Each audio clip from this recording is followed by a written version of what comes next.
南横公路梅山口至向阳路段，在今天早上5点多的时候，保全招巡的时候，发现在天池往上3公里的地方，28.6K 发生了大规模的坍方。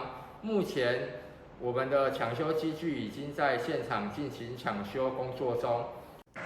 维修机具分别从高雄和台东两端同步进行抢修，但是现场边坡土石松动，持续出现落石，暂停通行。而今天开始锋面接近，预计南横公路会有大雨，边坡容易坍方。如果有需要行经南横，务必先查询道路管制和它的路况。